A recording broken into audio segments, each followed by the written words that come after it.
Yeah, good evening, everyone. The conversation will start. Yes, Kanika. Okay. So, good evening, everyone. Already we had a session 2 months back called B2B Commerce Part 1. Today we are going to see the continuation of B2B Commerce. So Part 1 was fully with what are the things needed for B2B commerce for enabling the org and basic commerce setup and the objects involved in B2B, both standard objects and the custom objects we have in B2B, and what are the managed packages that are available. So everything we had seen in the B2B Commerce 1, part 1. So today we are going to see the part 2 process after the checkout process. So till checkout, the part 1 was covered. So part 2 will cover all checkout process plus with the flow builder configurations and payment gateway configuration. So myself, Kanika Nadarajan, so Nancy Jasiratnam, we are going to present today. So I'm working in MST for last 5 years as a software engineer 3.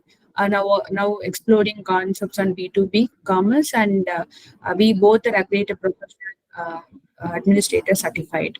So Nancy. Hi all. Good evening to all gathered here. Myself is Nancy Jesirathanam. I'm working as a senior software engineer in MST Solution for the past 6 years, and I have 1+ years of experience in B2B commerce, and we are hands-on experience as well. That's it from my. Yeah, you can go ahead. So today's agenda will be the complete SF checkout and the shipping calculation, how it will happen in B2B, and tax and inventory calculation, how it is calculated from B2B commerce side, and the payment gateway configurations, and continuing we will continue with the demo and Q&A, and finally we'll end up with quiz. So what is checkout flow? So we all know that when we are opening the Amazon app, once we put all the items, whatever we want, we will put in the cart. Once we are done with the shopping, we will do checkout. So when we click on the checkout button, it will initiate the payment process and shipping and everything. So here, so the B2B checkout flow also same. So once we click on the checkout button on the cart page, what are the things we need to configure from the developer point of view in B2B Commerce Developer Edition? That is we are going to see today. So the Commerce app checkout application use APIs to trigger interaction between cards, orders, and external providers. Why only these 3 objects involved in B2B checkout flows? So cart is nothing but we know that once we selected item, what we will do add to cart. So there the cart is mentioned. So once you put your first item in the cart ID will be generated for the particular user who logged in as a B2B community user. So if I'm Kanika, I'm logging in as a B2B customer. I'm putting my first item in the cart. So a particular cart ID will be generated for my user record. So that's why here cart is involved. And then orders. So orders, once we complete all the payment process and everything, so order ID will be generated. This order ID will be used to track the where my pause my things where is my order, like for example whether it is shipped or it's order, which status, whether it's shipped or it's going to deliver, when it will be delivered, or where it is. Everything we can track through order, as well as if you want to cancel the order, or we can reorder things if you want to do again. All these things we can do with the order ID. And external providers here, it will help us to through the third-party configuration. For example, for inventory, we don't have anything is already configured in the B2B. So we are going to connect something for inventory. For tax calculation, we are going to configure. We are going to get the help from the third party, as well as for payment gateway. Whenever we are doing a payment gateway, we always connect with the third party for an app called Phone Pay or Amazon Pay or something. So whatever the configurations are there, so that third party users are called with external providers that take shoppers through all the sequential states like inventory check, shipping, tax fee calculation, payment authorization, and order creation. These all are the steps will comes under checkout process and so on. So to support your store in the checkout process. So basically B2B checkout flow is divided into three parts. For one type is main checkout flow, and pricing and promotions flow, and re-entrant checkout flow. So the flow is already available in the once you enable the your Argus B2BR, the flow builder will be having all the flows which is available in the B2B commerce setup. So if you want to enable your flow, you need to do a clone. So once you click on the checkout button, the checkout process will be started. That checkout process should be configured from the flow builder. So when you are going to your flow builder, the main checkout flow will be available for you. You no need to worry about any other thing. Just you need to clone the checkout flow and you need to configure the checkout flow in your cart page. That's it. So when the data and processing necessary to complete integration tasks are tightly coupled with local objects, as I said, cart, pricing, and inventory, here the main checkout flow is preferable. So if you are having a requirement for B2B, only that your requirement will be around cart, pricing, and inventory. You don't need to worry. You don't have any other requirement. Then you can go with the main checkout flow integration. So once you are done with your requirement, you just clone the main checkout flow and you just configure the checkout flow in your B2B commerce setup. That's it. Once that is ready, once you can go with your checkout process. So this mostly synchronous checkout implementation elicits immediate feedback from objects when triggered by the checkout UI. So this main checkout flow is having this ability to give a feedback, successful feedbacks. For example, if you are clicking on the checkout button, so it will ask you for give you a delivery address. So once you give a delivery address, immediately you will get the shipping charge from the third party. So this immediate feedback we will receive in main checkout flow very easily. That is the thing we pointed in the second point. And the third point will be the main checkout flow is a full feature checkout implementation that provide a responsive experience. As I said, you will not wait for more than 2 to 3 seconds to go to the next page. So once the shipping is done, the tax page will come in the few seconds. So that it's most responsive experience you will see in the B2B main checkout flow. Next. Pricing and promotions flow it's a subflow. You don't have any.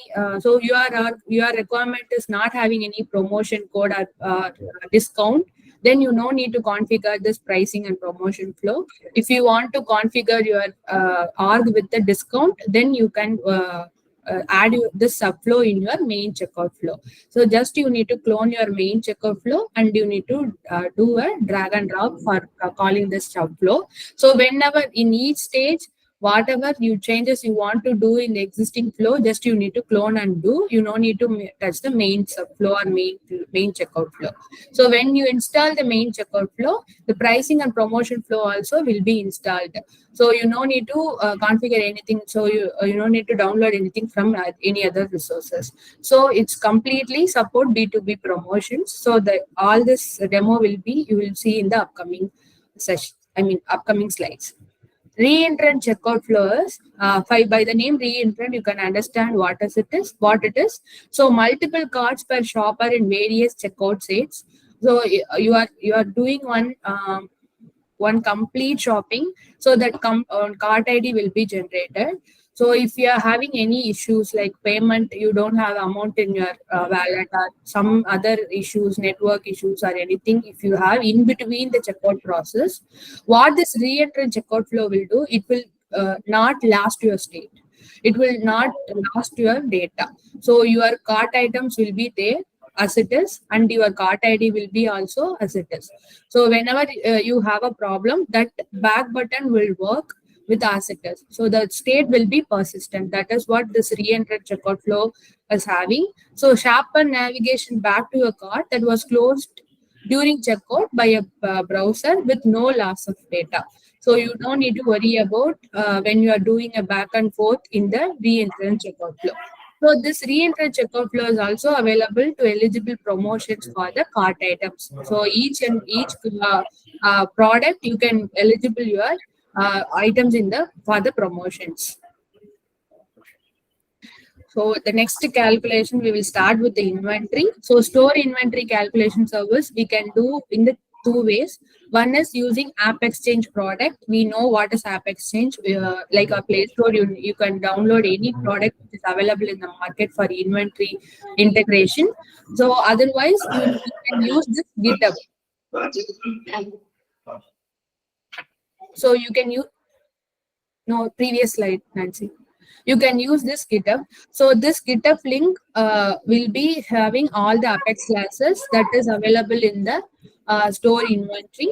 So though you don't need to worry about anything, just you need to create the Apex class in your B2B commerce org.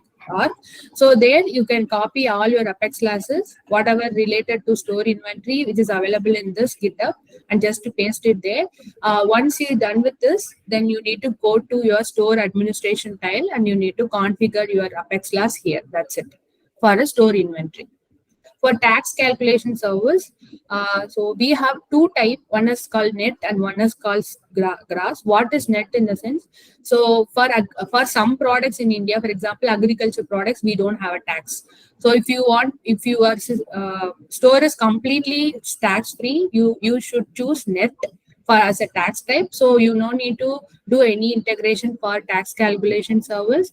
For gross, if you have any tax items, tax for your items which is available in your store, then you need to choose your gross. So once you have chosen your gross, your B2B org will be tax org. So this will need a tax integration service.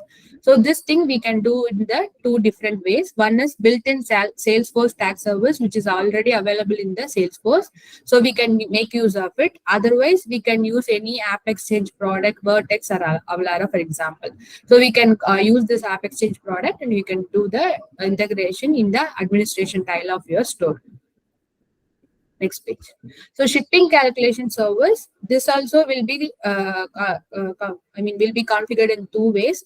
One is we can call the App Exchange, as I said. So for example, Brink, we can use that product for the shipping calculation. For Apex calculation class integration, same GitHub URL you can use. Their Apex class is available for shipping calculation. So just you need to copy paste and do the administration configuration. So B2B commerce will be enabled with shipping calculation. So this screen is full of checkout flow. So once buyer is coming in, how this checkout flow and the browser will interact, that we will see in this screen. So once the buyer completed his shopping, so he will click on the checkout button. Once he clicked on the checkout button, browser will show us shipping address that is there in the browser. So what this checkout flow will do? So the checkout flow will started and it will ask you for enter the shipping address. So for B2B, if you have, we all know that we will log in through contact. So every contact will be having an account. So whatever account is having contact point addresses, all addresses will be listed out in shipping address page. So we can choose whatever address we want. So once we clicked on, selected the shipping address, so this checkout flow will do that inventory calculation through invocable action API. If we use Apex classes, so it will it will send the shipping calculation price. So this shipping service will give the service as this price. For example, $10. One more shipping service will give $20. Like that, we will see all the shipping charges available in the for that particular address. So once we selected the shipping cost, so tax will be calculated. The next will be tax. So the tax will be calculated and it will show us with tax, shipping cost, with price of the items, but whatever we have chosen in the checkout summary. So once we are done with everything, we will click on the payment. So that is called convert order. Here the order conversion will be happen. So all the items with the order ID will be generated. Once it's done, so it will ask us for the payment and billing address. So obviously it will connect with the third party and the payment will be done. So once it's all done, the particular order will be activated. So we will see the order notification, order confirmation in the B2B commerce page. Their order ID and everything will be available. So as we all do in the Amazon or Flipkart or FirstCry, we will see the order and we will track the order, whatever we want. If we want to cancel or reorder, we can go through order page. So here I'm giving to Nancy for payment gateway. Thank you. Hi all. Really good morning to you all gathered here. So far we have discussed on the shipment calculation, tax calculation process, and store inventory calculation. So we have many flow core action methods. We have like an activate order, how to calculate a cart promotions, how to calculate a cart shipment cost, and how to calculate our taxes, and how we can cancel a cart, and how we can make our cart to order, and how to check cart inventory, and how to provide session for that, and how to provide price cards and update our checkout session, and few more. And now let's dig into one of the core of the checkout process, that is the payment processing, or we can say it as payment gateway. So what is the purpose of setting up this payment process? Nowadays, everything has become online, and everyone were aware of what is the purpose of setting up this payment process. Yes, exactly. As we all know, this is to collect our credit card payment information in our B2B store. We are making use of a synchronous payment gateway over here. The process is like, just we need to create a payment gateway and connect it to our checkout process. This is the steps we are going to follow. So simply we can say the payment gateway is nothing but it fetches the token and provide authorization from the service provider during the checkout process. This is the purpose of this payment gateway. And the main important thing is that this checkout flow does not collect or store the payment information in the payment portal. So we no need to worry about the security of our payment processing, like whether credit card information will be hacked or it's misused by someone. We no need to worry about that. So the payment information will not be captured during this process. So in order to achieve this payment gateway, here they're making use of two APIs. One is the set payment method and the other one is place order. And in between these process APIs, we have some series of steps, like whether to go with authorization or authorization reversal phase or capture phase or refund phase, or whether to go with void or sale phase. These phases differ based on the requirement. Let me explain this in the upcoming slides. So the first one is set payment method. It is nothing but a shopper UI action. What it will do, it will trigger the set payment method, which will then interact with the third-party payment provider, and it will reserve the fund. It won't decline the amount from our credit card payment process. What it will do is it will just reserve the fund. So the flow is like, once the shipping method is done, as Kanika already explained. So once this process is done, what it will do is it will enter into the set payment method. And here, the first process is it will create a billing address. So based on these details will be given in our account, right? So based on that, billing address it will generate. And then the payment tokenization is done. Using either of the third-party payment provider, or you can make use of any Salesforce adapters. Then what it will do is it will save the card payment. What is the mode of payment method, whether credit card or banking, or based on what the card payment method we are using. And then once this is done, it will review the order. This is the purpose of this set payment method API. And the next API is the place order API. What it will do is, after the shopper has reviewed and approved the order, this place order API, what it will do is it will complete the sale. The set payment API, what it will do is it will reserve the fund, and the entire sales process is done, followed by this place order API. Here, from the flow diagram, you can get a clear picture like once the set payment method is done and the order gets reviewed, we will be placing the order. So once the order gets placed, here what it will do is it will validate the card and it will provide card to the order, and here the authorization is done. So I already explained over here, right, what are all the different phases. So these phases comes once the payment in the place order API. So when we will be using this authorization or authorization reversal phases, authorization reversal, what it will do is it will release the fund reserved by the payment authorization. So this is the purpose. What this method will release the fund. And this capture phase is used. What it will do is it will consumes the fund reserved by the payment processing. And this refund, from the name, it is clear like in case of our amount get declined and the payment is not done properly. In that case, this refund API will come into account. And the next one is void. Void, what it will do is it will cancel the transfer fund to the merchant account before the settlement. What it will do is it will run a bad job. So based on that only, it will provide the payment to the merchant account. For each payment, it won't refund into the payment account. Only during a batch process, it will settle the amount to the merchant account.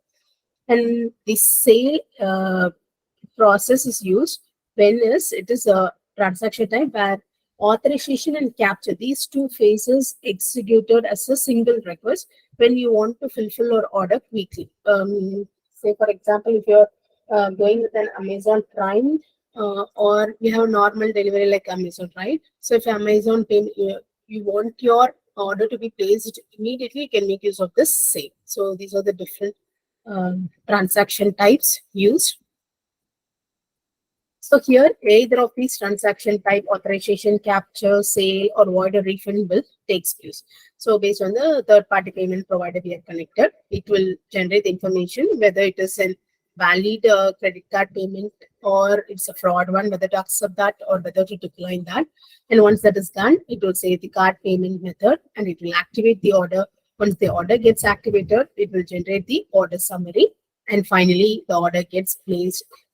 They confirm the order and the shipment gets started. So this is the purpose of these two APIs, set payment API and place order API. So this is the overall inline diagram of the payment process. Here, this is the UI phase, and here is the APIs used and the payment service and the third-party payments used. Well, first, what it will do is, first it will set the payment method, which is done using a REST API call, post method, and the method is payment method.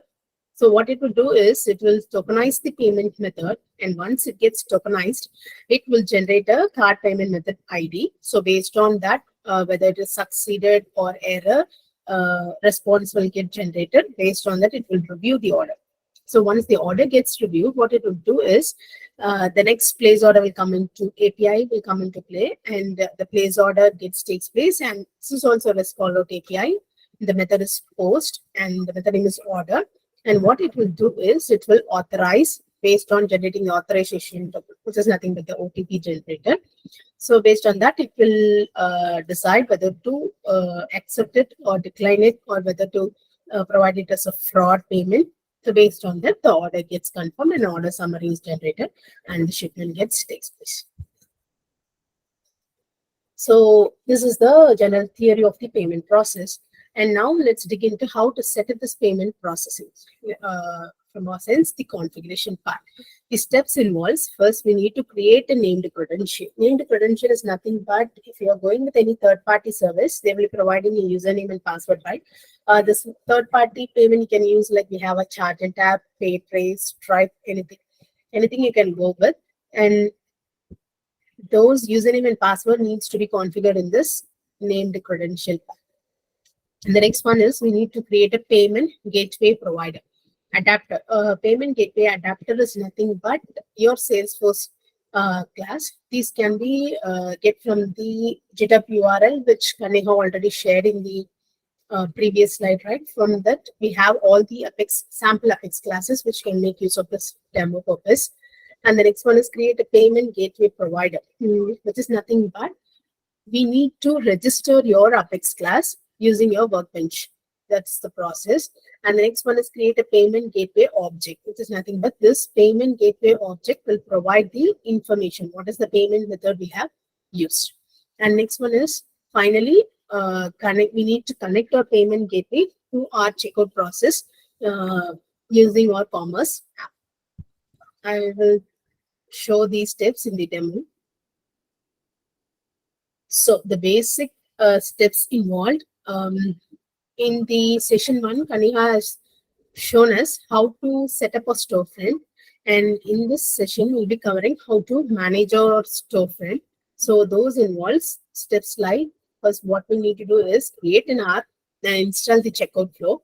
Once we have installed, we need to test the checkout flow and configure the checkout component to our experience builder.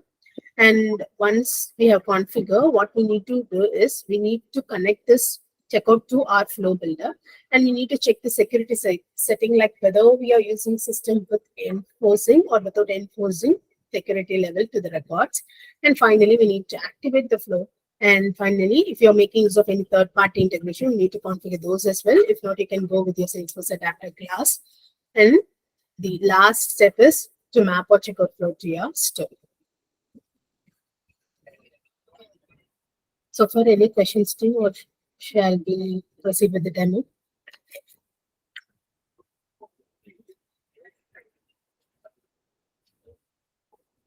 Let me take this no, and let's begin to the demo session. First, what we need to do is click on the app launcher, navigate to the commerce app.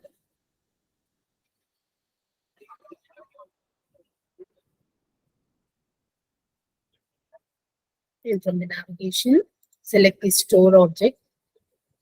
I'm going with this store which already created like Amazon. And these setup were already explained in the session 1. So let's dig directly into how to set up our checkout flow. For that, what I'm going to do is first navigate to your administration tile. And here we have the general settings tab where you need to configure your language, supported language and the default language. And in the session 1 itself, we have explained about how to configure your catalog, categories, price books, buyer groups, entitlement policies, everything.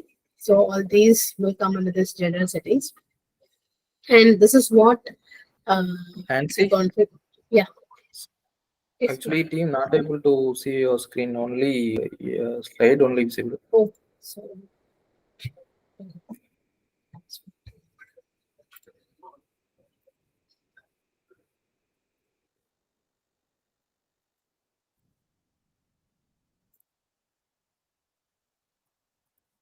Is my screen visible now?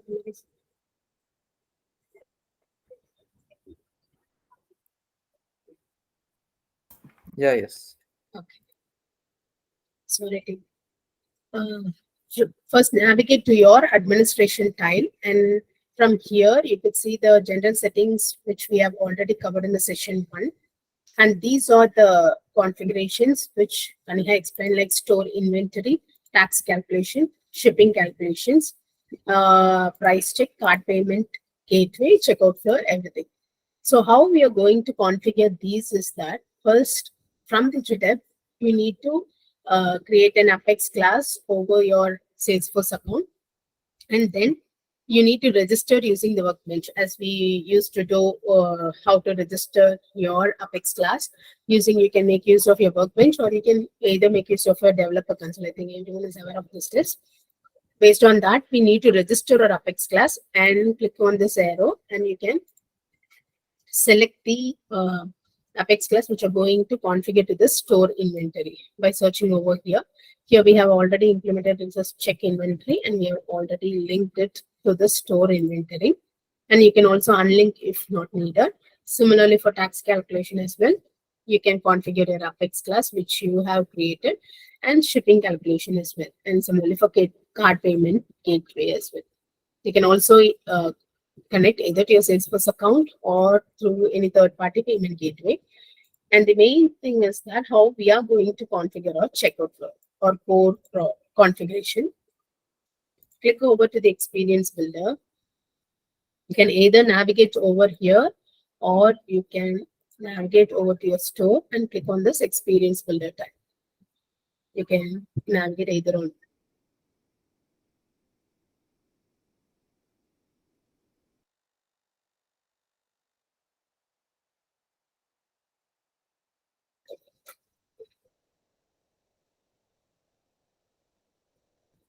Click over the drop down and select the checkout page.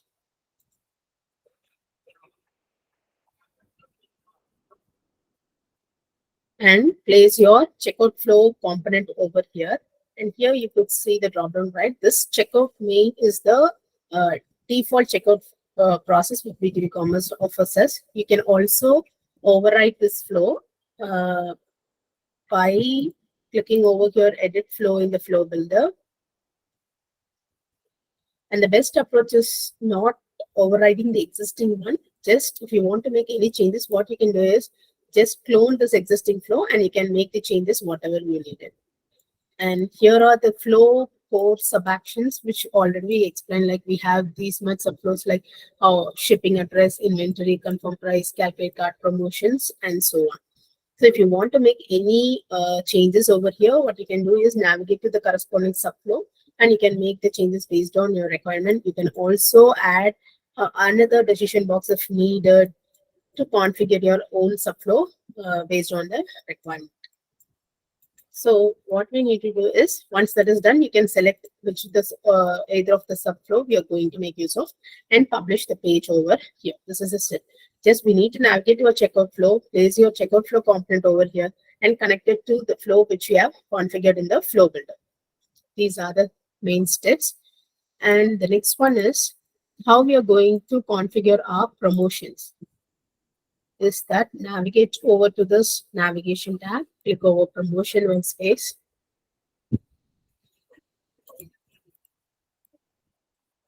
So we have configured two promotions over here. Let me dig into this Diwali 22. And here we have the priority number. If you have, say, for you have a same start date and end date. So based on that, you can generate the priority which coupon needs to be prioritized for that user. So based on that, you can provide your priority number and the coupon valid date and time and the name and who are the qualifier criteria we need to place over here. For that, we need to configure 5 tiles. First one is segments. Segments is nothing but overall will come under these promotions. We need to configure in this segments tab. And the next one is tires. Tires is nothing but we have a different layer of segments, like different tires we can create. And the third one is the coupon, which is nothing but the coupon number and the coupon code and the status, whether it is active or inactive, and the valids when the this coupon is valid, start date and end date time, and the discounts tab here, which is nothing but you need to select the product. The product which we selected is the bar product, which is under the product category. And the adjustment type is we are adjusting in terms of percentage. We have two types of adjustment, one based on the amount and the other based on the percentage. So you can choose either of these types. And the last one is qualifiers.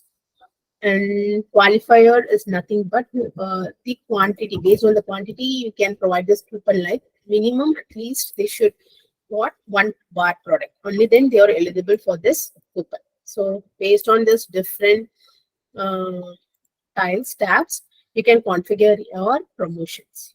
So these are the general configurations which we will be doing for the promotions and the checkout process. So for any questions, Steve?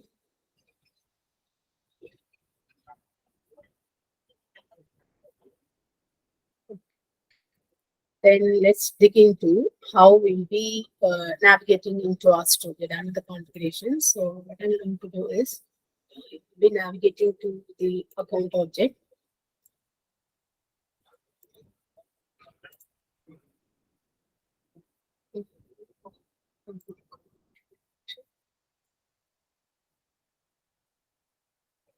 Let me navigate to the contact record. This is the account or contact record creation is similar as we do for our communities, right? First, we'll be creating an account, and the main thing is that in the session one, and you have explained, let me provide a recap like the account. Once you've created an account, you should enable that account as a buyer. Only then they can navigate you across over your store. So once the account is done, you need to create your contact.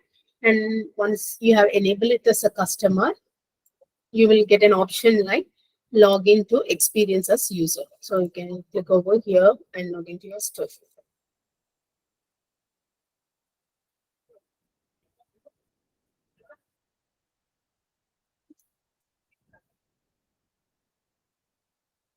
So these are the overall storefront.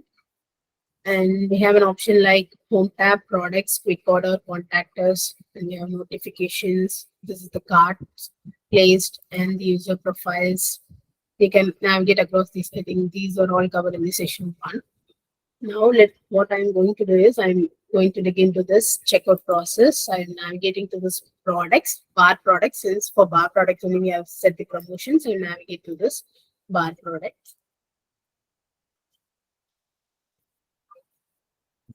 So select any of the product, and here you could see like we also have pricing as well as this strike through is nothing but we have a price book as well as strike through price book. So based on that, you can configure those. And you could see like the minimum quantity, maximum quantity, and sold in terms of increment. These all can be done. We have a rule like quantity rule. So in that you can configure what is the minimum amount of products the user can purchase on the single bar product or the maximum, and in the increments of 3 or how +3 or +6, how the increment needs to be done. Those also can be configured in the quantity rule. I'm not breaking into those, just I'm providing the gist of that. I'm going to select this product by clicking over here, add to cart. And you can continue your shopping or you can view your cart. I'm going to end my shopping by clicking on view over cart. And you can proceed with your checkout, or if you have any promotions, you can click over the enter a coupon code. And I'm giving us the value 22 over here. And click over apply. You could see like the promotion gets applied and the coupon, it is showing like coupon Diwali 22 applied. And here you could see like the saved amount, it is showing in the green banner. Then we can click over this, proceed to checkout. And here you'll be getting your shipping address. I just missed for this tag. And the delivery instruction if any. Then click over this next. First, you can see like inventory is taking place, then validating the prices. And it is showing like the promotion which we applied is Diwali 22 and the amount detected.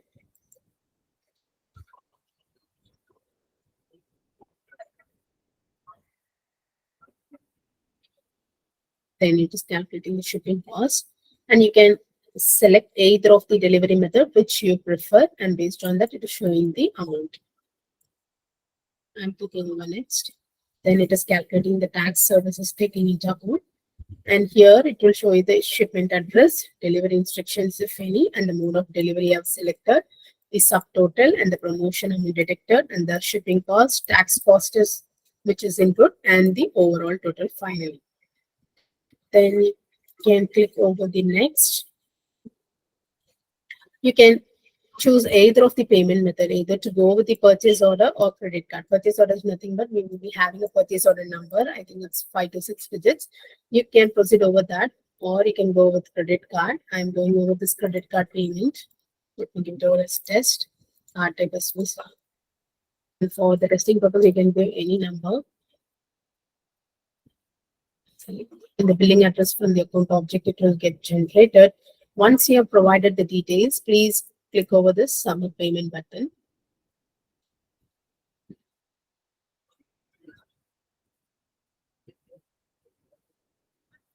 You're done with your shopping. So it is showing like thanks for shopping with us, and the order number generated and your order gets placed. If you want, you can click over this continue shopping, or you can click on view my order.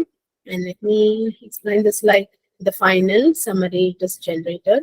Like what is the order delivery method choose, and the checkout summary like shipping tax calculation, the overall total, and the promotions applied, and the shipment address and delivery instructions if any. And you can navigate by clicking over view my order, and you could see the order placed. And here also it will be providing what is the account owner name and the order date and time. So in this way, the checkout process will get into this flow. Yeah, you also have an option like reorder as well if needed. So this is the checkout flow process, which is involved in this. Any questions too?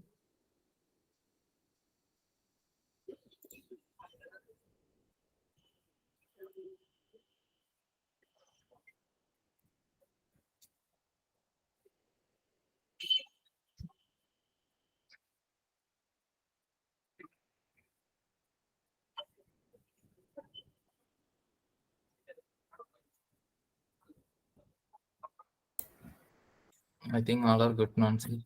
Okay. This wasn't the question. Instruction. Thank you. Team, do you have any question? Do we need to discuss anything? Okay. I think it's a time for quiz. Oh, we are going to use Kahoot here. You can able to see the set of questions in my screen. You can use your own devices like laptop or mobile to answer the quiz questions. Let me share my screen.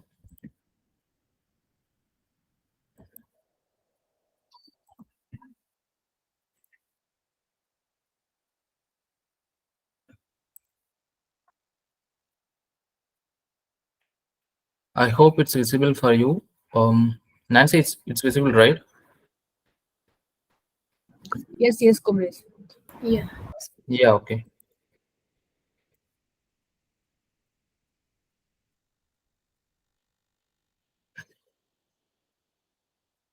Actually, you need to use Kahoot.it.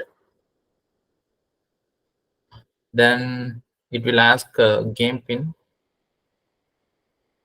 At the same time, you need to enter your name.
I'm seeing only 3 members.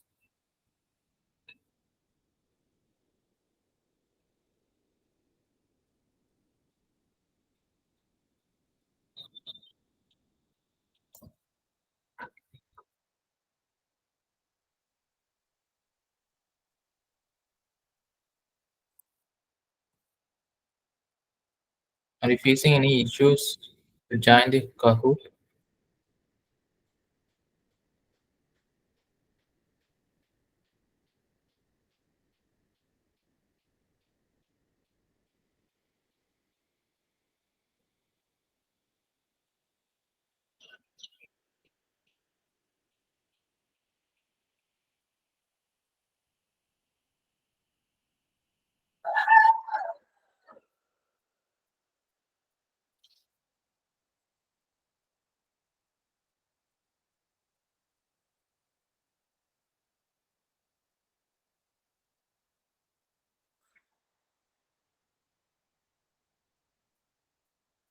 Let me start.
Yeah, final one.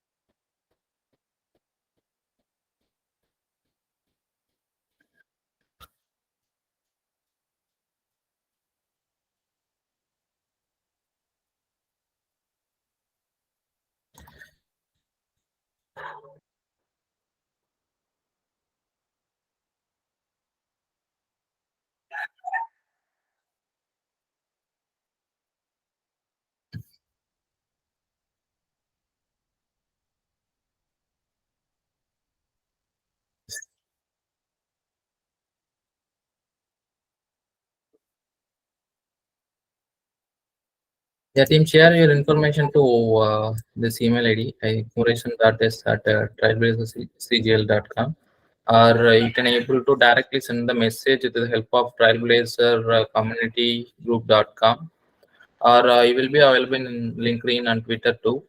You can use those social media handle. We will ship the facts to you. Okay. Thanks for joining. Congratulations, team. Nancy, Kanika, great work. Thanks for the wonderful presentation. We'll Thank meet you. in the next meetup. Yeah. Thanks. Yeah, we will share the recording link through the mail. All the attendees, we can able to refer those things. Thank you.